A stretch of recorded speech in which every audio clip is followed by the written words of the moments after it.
कैसे हैं स्टूडेंट्स। उम्मीद करता हूँ खैरियत से होंगे। हाजिर हूँ एमएफ इंग्लिश सेंटर से। तो आज हम अपनी इस वीडियो में the last Sarman of the holy profit की एक्सरसाइज को सॉल्व करेंगे। और मैं आपको बताता चलूँ, मैं the last Sarman of the holy profit के पूरे चैप्टर की वीडियो अपलोड कर चुका हूँ, जिसका लिंक मैं डिस्क्रिप्शन में दे दूँगा। तो आप वो भी देख लीजिएगा और चैप्टर को भी अच्छी तरीके से समझ लीजिएगा, क्योंकि एक्सरसाइज जो है वो पूरी तरह चैप्टर से रिलेट करती है। अगर आपने चैप्टर को नहीं समझा होगा तो आप एक्सरसाइज को भी नहीं समझ सकेंगे।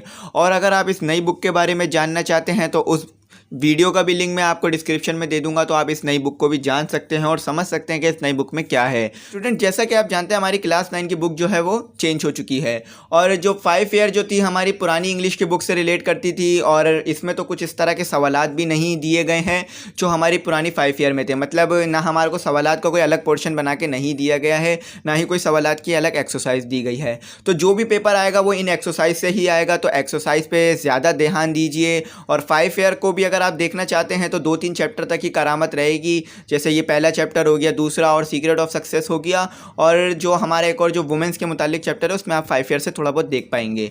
लेकिन जो एक्सरसाइज से ही आएगा तो एक्सरसाइज पे ज़्यादा ध्यान दीजिए। 4 एक्सरसाइज जो है मैं इसमें आपको करा दूंगा, और बकिया की जो 4 हैं वो मैं अगली वीडियो में करा दूंगा। तो चलें बगैर किसी वेस्ट ऑफ टाइम के अपनी वीडियो को शुरू करते हैं। स्टूडेंट्स, पहली एक्सरसाइज जो है हमारी एमसीक्यूज़ है। और मैं आपको बताता चलूं कि अगर आपने ये चैप्टर अभी तक नहीं पढ़ा है तो आपको बहुत ज़्यादा मुश्किल होगी एमसीक्यूज़ को सॉल्व करने के लिए। तो आप पहले ही इस चैप्टर को पढ़ लीजिए, जिससे आपके लिए ये वीडियो बहुत आसान हो जाए। लिंक डिस्क्रिप्शन में है, चेक कर लीजिए। तो चलें शुरू करते हैं। Read the text and take the correct answer. The text is about, यानी ये चैप्टर पूछा जा रहा है कि ये चैप्टर जो था हमारे पास किस मुतालिक था। The battles of Islam, the family of prophet Muhammad सल्लल्लाहु ताला अलैहि वसल्लम, the migration and teaching of prophet Muhammad सल्लल्लाहु ताला अलैहि वसल्लम, द लास्ट पिलग्रिमेज। जैसा कि आप जानते हैं कि ये जो हमारा चैप्टर है वो द लास्ट पिलग्रिमेज से मुताल्लिक था, और इसमें हमारे को थोड़ा बहुत आप सल्लल्लाहु ताला अलैहि वसल्लम की फ़ैमिली के बारे में बताया था कि आप सल्लल्लाहु ताला अलैहि वसल्लम नोबल फैमिली से ताल्लुक़ रखते थे, कुरैश की। लेकिन ये जो पूरा का पूरा चैप्टर जो रिलेट करता था वो द लास्ट पिलग्रिमेज से रिलेट करता था, यानी फेयरवेल पिलग्रिमेज थे। तो चले, उम्मीद करता हूँ ये वाला आपको एमसीक्यू समझ में आया होगा। अब अपना एमसीक्यूज़ नंबर 2 देख लेते हैं। स्टूडेंट, दूसरा जो एमसीक्यूज़ है हमारे पास वो ये है कि which of the following message is mentioned in the last sermon as given in the text. People should not hurt others, both men and women have rights over each other, Muslims are a part of one brotherhood, all of the above. तो जैसा कि आप जानते हैं कि the last Sarman of the holy profit में आप सल्लल्लाहु ताला अलैहि वसल्लम ने औरतों के हुकूक भी बताए, और ये भी बताया कि औरतों के इन आदमियों पर भी हुकूक है और आदमियों के औरतों पर भी हुकूक हैं। और तमाम इंसान जो है, तमाम मुसलमान जो है एक भाईचारे के तहत रहें, यानी एक भाईचारा है इनके अंदर। तो ये सारे के सारे जो हैं यही करेक्ट आंसर हैं, जिसमें से 1 भी सही है कि एक इंसान दूसरे इंसान को तकलीफ़ नहीं पहुंचा सकता, और ये सारे आंसर जो हैं वो सही है। तो इसका जो सही आंसर होगा वो ऑल ऑफ द अबव होगा। तो उम्मीद करता हूँ पहली वाली एक्सरसाइज आपको समझ में आई होगी। चले अपनी दूसरी एक्सरसाइज की तरफ चलते हैं। स्टूडेंट, एक्सरसाइज नंबर 2 जो है वो हमारे पास वोकैबुलरी से रिलेटेड है, यानी अल्फाजात से रिलेटेड है। और इसमें हमें क्या कहा जा रहा है कि find the following words in the text and underline them, यानी ये जो अल्फाजात हैं वो चैप्टर में ढूंढें और उन्हें अंडरलाइन करें, जिससे आपकी वोकैबुलरी अच्छी हो सके। देखिए, ये जो आपको अल्फाजात दिए हुए हैं ये बहुत सारे हैं, लेकिन इसमें घबराने की बात नहीं है। इसके मायने आपको ग्लॉसरी में दिए हुए हैं, तो आप इसके ग्लॉसरी में मायने देख सकते हैं। तो चले मैं आपको इसके ग्लॉसरी में मायने चेक करना सिखाता हूँ कि कैसे आप इसके मायने चेक कर सकते हैं। तो पहले ही हमारे पास जो मायना है वो है एंसेस्टर्स का है। तो देखते हैं एंसेस्टर्स के मायने क्या दिए हमें ग्लॉसरी में। स्टूडेंट, ग्लॉसरी में देख लीजिए, हमें जो एंसेस्टर दिया हुआ था, जो पहला अल्फाज हमें ढूंढने के लिए दिया हुआ था, उसके मायने ये रहे, family members who were before the grand parents, यानी एंसेस्टर के मायने होते हैं आबा व अजदाद। उर्दू में अगर मैं बोलूँ तो आबा अजदाद वो लोग जो हमारे दादा दादी या हमारे जो नाना नानी उनसे पहले हुआ करते थे, तो उन्हें एंसेस्टर कहा जाता है, यानी आबा व अजदाद, हमारे बुज़ुर्ग यानी हमारे बड़े। तो उम्मीद करता हूँ ये वाला समझ में आया होगा। चलें अब अपना दूसरा मायना देख लेते हैं, दूसरा क्या है। स्टूडेंट, जैसा कि आप देख सकते हैं दूसरा मायना जो है हमारे पास है माइग्रेट, यानी हिजरत करना। तो आप माइग्रेट के मायने तो वैसे भी जानते हैं, हिजरत के हैं, लेकिन इसके इंग्लिश में क्या मायने हैं वो भी देख लेते हैं ग्लॉसरी में। स्टूडेंट, ग्लॉसरी में जो हमें माइग्रेट के मायने दिए हुए हैं वो ये दिए हुए हैं कि जैसा कि आप देख सकते हैं, to move from one place to go और लिव इन अनदर प्लेस, यानी एक प्लेस को छोड़ के दूसरे प्लेस की तरफ चले जाना, यानी जहाँ आप रहते हैं, यानी जो आपके आबा व अजदाद की जगह है, जहाँ पर आपके पहले से लोग रहते थे, उस जगह को छोड़ के ऐसी जगह पे चला जाना जो आपके लिए बिल्कुल नहीं हो। और देखें माइग्रेट यानी माइग्रेशन जो है लोग जब करते हैं जब उन पर जुल्म सितम बढ़ जाते हैं या वहाँ पर जो है कोई मुसीबत आ जाती है, तो माइग्रेट जो है जब करा जाता है। अगर देखें आप सल्लल्लाहु ताला अलैहि वसल्लम ने भी माइग्रेट किया, तो देखें कुरैश ने जो है बहुत ज़्यादा जुल्म सितम बढ़ा दिया था आप सल्लल्लाहु ताला अलैहि वसल्लम पर, और आप सल्लल्लाहु ताला अलैहि वसल्लम के जान के दुश्मन हो गए थे। तो आप सल्लल्लाहु ताला अलैहि वसल्लम ने अल्लाह के हुक्म से माइग्रेट यानी माइग्रेशन की यानी हिजरत की। तो उम्मीद करता हूँ ये आपको समझ में आ गया होगा। चले अपने और मायने देख लेते हैं। स्टूडेंट, दूसरा जो हमारे पास वर्ड है वो है एग्रेसिव, यानी जिसको बहुत ज़्यादा गुस्सा आता हो, गुस्से वाला हो जो। तो इसके जो उर्दू में मायने हैं वो तो एग्रेसिव यानी गुस्सा हैं। तो चलें अब इसके देख लेते हैं ग्लॉसरी में क्या मायने दिए हुए इंग्लिश टू इंग्लिश। तो स्टूडेंट, ग्लॉसरी में जो हमें एग्रेसिव के मायने दिए हुए हैं वो हैं लाइकली टू अटैक, यानी जो हर वक्त लड़ने को तैयार हो, यानी जिसे लड़ना पसंद हो, जो लड़ने के लिए तैयार हो और बात बात पे गुस्सा करता हो। तो एग्रेसिव के मायने ये होते हैं। तो चलें अब अपने अगले वर्ड्स देख लेते हैं और वर्ड्स हमें क्या दिए हुए हैं। स्टूडेंट्स, अगला जो हमारे पास वर्ड्स है वो है हाइपोक्राइट्स, यानी मुनाफिक। यानी आप सल्लल्लाहु ताला अलैहि वसल्लम के दौर में जो मुनाफिक हुआ करते थे, यानी जो मुंह पे तो कहते थे इस्लाम कबूल कर लिया और वैसे इस्लाम कबूल नहीं किया होता था, तो उन्हें हाइपोक्राइट्स कहते हैं, यानी मक्कार मुनाफिक। और जिसका हमने चैप्टर के अंदर भी नाम पढ़ा था, इस लफ्ज़ को हमने पढ़ा था हाइपोक्राइट्स। तो ग्लॉसरी में देख लेते हैं इसके ग्लॉसरी में क्या मायने दिए गए हैं। तो स्टूडेंट्स, ग्लॉसरी में जो हमें हाइपोक्राइट्स के मायने दिए हुए हैं इंग्लिश में वो ये दिए हुए हैं कि people who pretend to be what they are not, यानी वो लोग जो शो नहीं करते कि वो क्या हैं। यानी कभी बोलते हैं मैं इनके साथ हूँ, कभी बोलते हैं मैं तुम्हारे साथ हूँ, कभी आपके दुश्मनों के साथ हो जाते हैं, कभी आपके साथ हो जाते हैं। तो ऐसे लोगों को मुनाफिक मक्कार कहा जाता है, हाइपोक्राइट्स कहा जाता है। तो उम्मीद करता हूँ ये समझ में आया होगा। चलें अपना एक और मायना देख लेते हैं। तो स्टूडेंट्स, पांचवा जो हमारे पास वर्ड्स है वो है पैगन्स, यानी वो लोग जो बुत की पूजा करते हैं। तो पैगन्स उन लोगों को कहा जाता है, जैसे हिंदुओं को भी पैगन्स कहा जा सकता है कि वो लोग अपने हाथों से बनाए हुए बुतों की पूजा करते हैं। तो चलें इसके ग्लॉसरी में मायने देख लेते हैं वो क्या होते हैं। स्टूडेंट्स, पैगन्स के जो मायने हमें ग्लॉसरी में दिए हुए हैं वो ये दिए हुए हैं कि people who do not believe in any of the main religious of the world, यानी वो लोग जो नहीं भरोसा करते हैं किसी इस दुनिया के बड़े मज़हबों पे। जैसे बड़े मज़हब हो गए, ईसाई मज़हब हो गया, हमारे पास यहूदियों का मज़हब हो गया यानी ज्यूस का मज़हब हो गया, और हमारे पास मुस्लिम मज़हब हो गया यानी जो सच्चा मज़हब है मुसलमानों का। तो इस पर भरोसा नहीं करते, सिर्फ बुतों की पूजा करते हैं। तो उम्मीद करता हूँ ये आपको समझ में आया होगा। तो अब आगे देख लेते हैं। तो स्टूडेंट, जैसा कि आप देख रहे हैं कि हमारे पास इधर बहुत सारे मायने हैं, 18 मायने हमें दिए हुए हैं। तो अगर मैंने सबको आपको बताना शुरू किया तो बहुत टाइम लग जाएगा। तो मैंने आपको चंद 5 बता दिए हैं और आपको तरीका बता दिया कि आप कैसे इसके मायने चेक कर सकते हैं। और अगर आप इसकी उर्दू जानना चाहते हैं तो वो मैं पढ़ चुका हूँ चैप्टर, उसमें से देख लीजिए, और डिक्शनरी से भी आप इसकी उर्दू देख सकते हैं, और जो इंग्लिश मीनिंग है वो ग्लॉसरी में देख लीजिए। और यहाँ पर जो आपको नेक्स्ट लिखा हुआ है वो यही लिखा हुआ है कि आप इसके मायने गेस्ट करें, ये जो अल्फाजात दिए हुए हैं इसके मायने सोचें, और फिर ग्लॉसरी से चेक करें कि आपने सही सोचा था या गलत सोचा था। तो उम्मीद करता हूँ ये समझ में आया होगा। चलें अब अपनी आगे की एक्सरसाइज की तरफ चलते हैं ताकि वीडियो ज़्यादा लंबी ना हो। स्टूडेंट, तीसरा जो हमारे पास एक्सरसाइज है वो ये है कि choose any 10 words from the list above and use them in your own sentences. Write this sentences in your notebook. Once you have finished writing, exchange your copy with your partner, read each other sentences and give feedback. यानी students, इसमें कहा जा रहा है कि जो ऊपर आपको 18 वर्ड्स दिए हुए हैं उसमें से आपने 10 सेलेक्ट करने हैं और उस पर सेंटेंसेस बनाने हैं। यानी सेंटेंसेस आप जानते हैं जिस तरह बनाते हैं हम, अल्फाज के जुमले जिस तरह बनाते हैं वो बनाने हैं।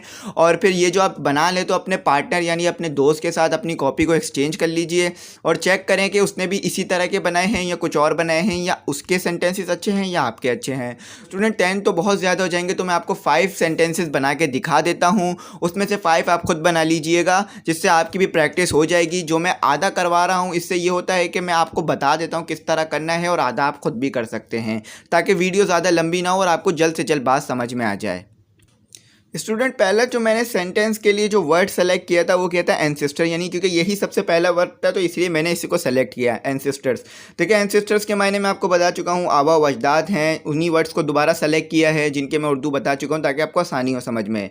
तो इसके जो मैंने जुमला लिखा है वो ये लिखा है, we ought to follow the right footsteps of our ancestor, यानी हमें फॉलो करने चाहिए सही नक्शे कदम अपने आबा व अजदाद के, यानी जिस तरह से उन्होंने काम किया, जो अच्छे अच्छे काम हमें बताए हैं वो काम हमें करने चाहिए, यानी वही काम फॉलो करना चाहिए। तो उम्मीद करता हूँ ये वाला जुमला आपको समझ में आया होगा कि हमें अपने बड़ों की जो है बात माननी चाहिए और उनके किए हुए कामों को आगे बढ़ाना चाहिए जो उन्होंने अच्छे अच्छे काम किए हैं। देखिए माइग्रेट का मैं आपको बता चुका था, हम कब माइग्रेट करते हैं, जब या तो वहाँ पर रहने लायक चीज़ें ख़त्म हो जाती हैं या जुल्म सितम बहुत बढ़ जाता है। तो मैंने कुछ इसी तरह का जुमला इसका लिखा है, after the partition of India lots of people migrate to Pakistan. देखें इंडिया के टूटने के बाद, यानी इंडिया के तकसीम होने के बाद, इंडिया पाकिस्तान में तकसीम होने के बाद भारत के, तो बहुत सारे लोगों ने जो है पाकिस्तान हिजरत की थी। तो यानी इंडिया में बहुत सारे मुसलमानों को कत्ल किया जा रहा था, बहुत सारे पे जुल्म किया जा रहा था, उन्हें इस्लाम पे अमल करने नहीं दिया जा रहा था, इसलिए उन्होंने हिजरत की। तो इसका भी मैंने जुमला कुछ इसी तरह का लिखा था। और अब देख लेते हैं दूसरा क्या है। दूसरा है हमारे पास एग्रेसिव। इसमें थोड़ी सी गलती हो गई है, तो SSIV ही है, एग्रेसिव है। तो देखें इसका जुमला ये होता है कि most of the people would not like the aggressive people. देखिए बहुत सारे लोग जो हैं वो लड़ाका लोगों को पसंद नहीं करते, यानी उन लोगों को पसंद नहीं करते जो बात बात पे गुस्सा करते हैं या जो बात बात पे तंग हो जाते हैं, उन लोगों को बहुत सारे लोग पसंद नहीं करते हैं। हर कोई चाहता है कि जो उसका दोस्त हो या उसका कोई रिश्तेदार हो वो अच्छे दिमाग का हो, अच्छे मिजाज का हो, ठंडे मिजाज का हो। तो एग्रेसिव लोगों को ज़्यादा पसंद नहीं किया जाता। अगर आप भी एग्रेसिव हैं तो थोड़े से कूल हो जाइए। तो चले अब आगे देखते हैं, आगे क्या लिखा हुआ है, बी वेयर, यानी ख़बरदार रहो। अब किससे ख़बरदार रहो, तो इससे ज़्यादा अच्छा जुमला क्या हो सकता है कि जो आप सल्लल्लाहु ताला अलैहि वसल्लम ने फरमाया था कि होली प्रॉफिट सल्लल्लाहु ताला अलैहि वसल्लम said that be aware of Satan, यानी आप सल्लल्लाहु ताला अलैहि वसल्लम ने फरमाया था कि ख़बरदार रहो शैतान से, क्योंकि ये तुम्हें छोटे छोटे कामों में तो भड़काएगा और तुम्हारा ईमान ख़राब करेगा। तो आप सल्लल्लाहु ताला अलैहि वसल्लम ने शैतान से ख़बरदार किया था। तो उम्मीद करता हूँ ये आपको समझ में आएगा। चलो अपना आखिरी देख लेते हैं, आखिरी सेंटेंस क्या है। फ्रेंड्स आखिरी सेंटेंस जो है वो हमारे पास ये है कि सुपीरियॉरिटी, यानी बरतरी। देखें in Islam superiority is based only on goodness, यानी इस्लाम में जो बड़ाई है वो सिर्फ तकवे वाले की है, यानी जो जितना मुत्तकी है वो उतना ही ज़्यादा सुपीरियर है। और काले को अरबी पे और अरबी को अजमी पे या काले को गोरे पे कोई फजीलत नहीं है। तो आपको उम्मीद करता हूँ समझ में आएगा। 5 सेंटेंस मैंने यहाँ पे बना दिए हैं, 5 आप खुद बना लीजिएगा। अगर गलती, क्यूरीज या कोई डिफ़िकल्टीज हो तो कमेंट सेक्शन में ज़रूर मैसेज कीजिएगा। तो चलें अब अपनी अगली एक्सरसाइज को देख लेते हैं। स्टूडेंट एक्सरसाइज नंबर 4 जो है हमारे पास वो ये है कि read the text and answer the following questions bye circling the right answers, यानी कहा जा रहा है कि टेक्स्ट को पढ़िए, जो दिया हुआ है वो टेक्स्ट को पढ़िए और सही जवाब को दायरा बना के सर्कल बना दीजिए। तो ये जो है एमसीक्यूज़ ये भी जो हैं वो चैप्टर से रिलेट करते हैं।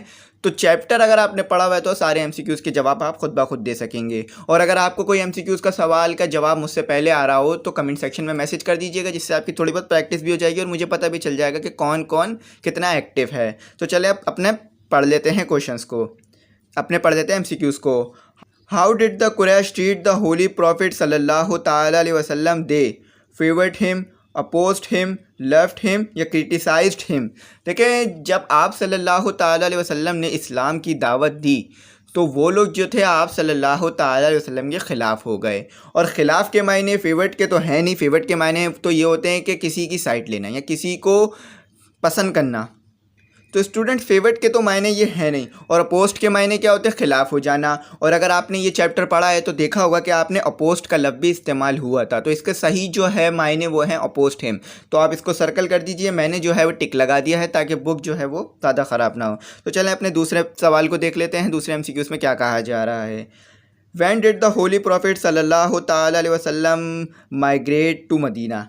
पूछा जा रहा है कि कब आप सल्लल्लाहु ताला अलैहि वसल्लम माइग्रेट हुए मक्का से मदीना की तरफ, यानी कब आप सल्लल्लाहु ताला अलैहि वसल्लम मदीने पहुँचे। तो आप लोग जैसा कि जानते हैं कि डेट भी हमें मेंशन की हुई थी चैप्टर में, वो थी 622 AD after the death of हज़रत ईसा अलैहिस्सलाम, यानी आप सल्लल्लाहु ताला अलैहि वसल्लम ने जो माइग्रेशन की, जो आप सल्लल्लाहु अलैहि वसल्लम माइग्रेट हुए वो 622 AD में हुए। तो उम्मीद करता हूँ ये वाला आपको समझ में आ गया होगा। अब अगला देख लेते हैं। स्टूडेंट तीसरा जो हमारे पास MCQ है वो ये है कि व्हेन द होली प्रॉफिट सल्लल्लाहु ताला अलैहि वसल्लम settled in Medina which of the following groups of people lived there?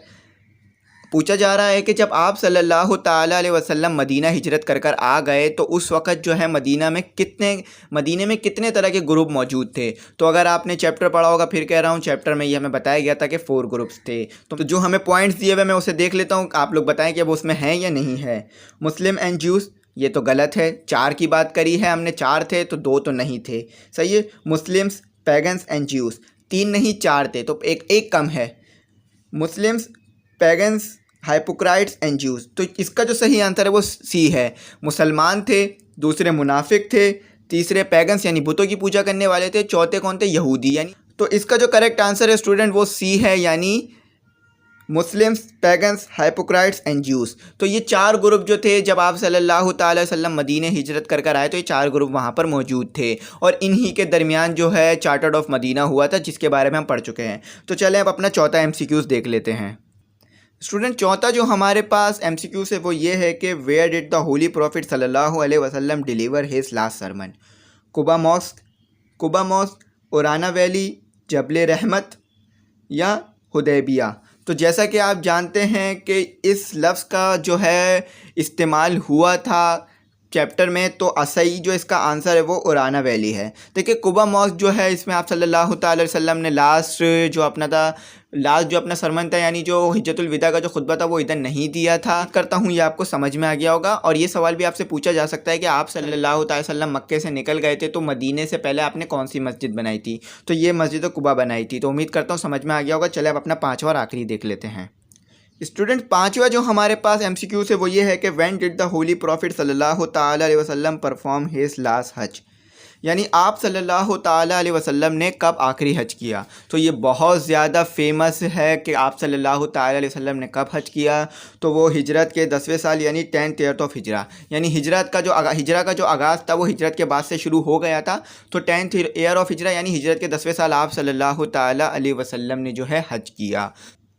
तो उम्मीद करता हूँ ये आपको समझ में आया होगा। मैंने 4 एक्सरसाइज आपको बता दी हैं। अब हमारी आगे की 4 एक्सरसाइज और रह गई हैं, वो मैं आपको नेक्स्ट वीडियो में बता दूंगा, क्योंकि वीडियो बहुत ज़्यादा लंबी हो जाएगी अगर मैंने इसमें आपको सब बताया। तो इंशाल्लाह नेक्स्ट वीडियो में जल्द से जल्द अपलोड कर दूंगा ताकि आपको समझ में आ जाए। जैसा तो इन्हीं सारी एक्सरसाइज से पेपर बनकर आएगा, तो इन्हीं पर हमें ज़्यादा तवज्जो देनी होगी। और अभी तक कोई नहीं कह सकता कि सवाल जवाब पहले आएंगे या एमसीक्यूज़ पहले आएंगे या क्या चीज़ पहले आएगी। तो पेपर जो है वो इन्हीं एक्सरसाइज से बनकर आएगा। तो चैप्टर को बहुत अच्छी तरीके से रीड करें और एक्सरसाइज करें, जिससे आपका पेपर इजीली क्लियर हो सके। तो चैनल को सब्सक्राइब और लाइक ज़रूर कर दीजिएगा। Thanks for watching.